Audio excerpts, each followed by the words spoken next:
Salut à tous et bienvenue dans cette critique du film Usual Suspect. N'hésitez pas à vous abonner, à laisser un com, un like, etc.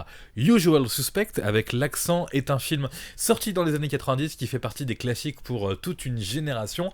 On va suivre 5 petites frappes, 5 petits criminels qui vont être réunis un petit peu par hasard, sauf que vous verrez qu'il n'y a rien de hasardeux dans tout ça en regardant le film. Ils sont réunis et ils vont monter un, puis deux, puis trois coups ensemble, dont un qui va terminer de façon dramatique puisqu'il y aura qu'un seul survivant. C'est ce survivant là qui se fait interviewer, enfin pas interviewer, il se fait interroger, c'est un interrogatoire tout au long du film et ça va partir dans plein de flashbacks, donc ça peut être parfois un petit peu compliqué à comprendre, mais c'est plutôt bien foutu. Ce film a petit budget pour l'époque, environ 6 millions de dollars, tourné en un mois et pourtant extrêmement beau au niveau des images et puis extrêmement bien monté dans cette façon de faire des flashbacks, même si parfois ça peut être un petit peu illisible, faut bien rester concentré pour tout comprendre dans ce film-là. Et puis surtout, c'est l'un des premiers films qui va avoir un gros retournement de situation à la fin. Dans les années 90, c'est donc un précurseur.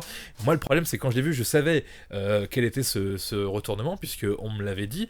Le film raconte l'histoire donc d'un gangster incroyablement fou, méchant, dangereux, qui s'appelle Kaiser Soze, dont on n'est pas sûr qu'il existe vraiment, mais en tout cas, il a tendance à monter des coups et à commander des équipes et à avoir une réputation incroyable. Et à la fin, on apprendra qui est ce Kaiser Soze. Je le savais avant, donc c'est pour ça que j'ai peut-être pris un peu moins de plaisir. C'est à cause des gens qui m'ont toujours parlé de ce film-là, en me disant bah oui, Kaiser Soze, tu verras, Kaiser Soze, Kaiser Soze. Je suis sûr que le film, le nom parle à des gens qui n'ont même jamais entendu parler du film.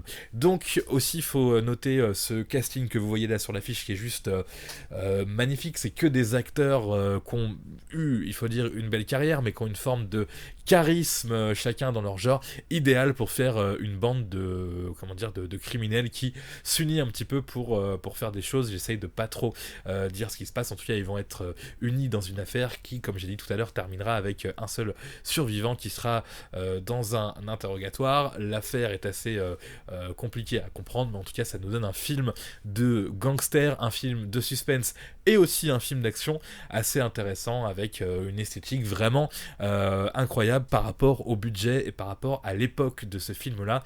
Évidemment que, après l'avoir vu donc pour la première fois, vous le notez, il n'y a pas si longtemps que ça, je constate que c'est un film vraiment excellent. Voilà pour Usual Suspect, que je recommande évidemment à ceux qui aiment les films type polar. Ça reste un polar avec une équipe de gangsters, c'est un petit peu violent évidemment parfois, et ça fait partie des films qu'on peut classer dans les grands classiques aux côtés des Scarface, etc. Petit mot quand même de la distribution. Chaz Palminteri qui est un des rôles principaux, il joue le policier qui va faire cet interrogatoire.